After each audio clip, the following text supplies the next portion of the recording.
बारामतीचे पवार सगळ्या घरांमध्ये असतात तशा थोड्याफार कुरबुरी यांच्याही घरात असणारच की. त्यातच राजकारण म्हटल्यावर तर महत्वाकांक्षाही जास्त असणार. पण तरीही हे कुटुंब खंबीर आणि एकसंध होतं.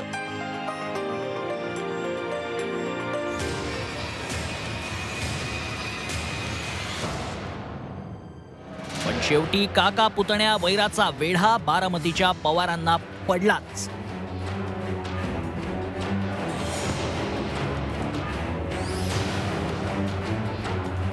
अजित पवार तसे थोडे भडक डोक्याचेच, पण काकांचं बोट धरून वाढलेले आणि त्यांच्या शब्दाबाहेर नसलेले. पण राजकीय महत्वाकांक्षा काही स्वस्थ बसू देत नाही.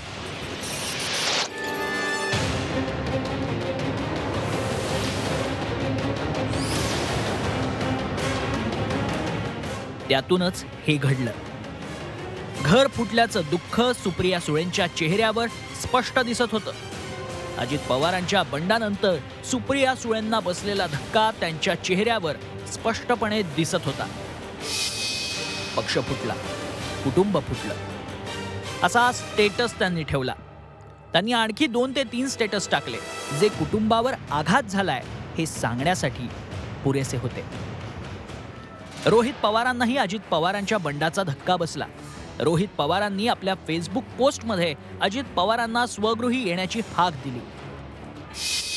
अजितदादांच्या वडिलांच्या पश्चात दादांच्या लहानपणापासून त्यांना वडिलांचं प्रेम देणारे साहेबच होते.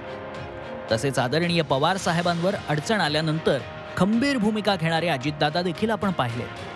प्रश्न कौटुंबिक असो की राजकीय, खचून जाणं हे साहेबांच्या डिक्शनरीत नाही. आजच्या घडामोडी पाहताना जुनं चित्र कायम तसंच असावं.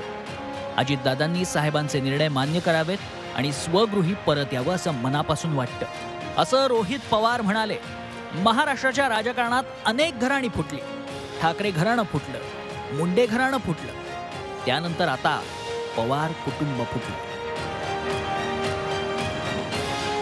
कुटुंब फुटण्याचं दुःख दुर्दैवानं पवार कुटुंबालाही चुकलं नाही. ब्युरो रिपोर्ट, झी 24 तास.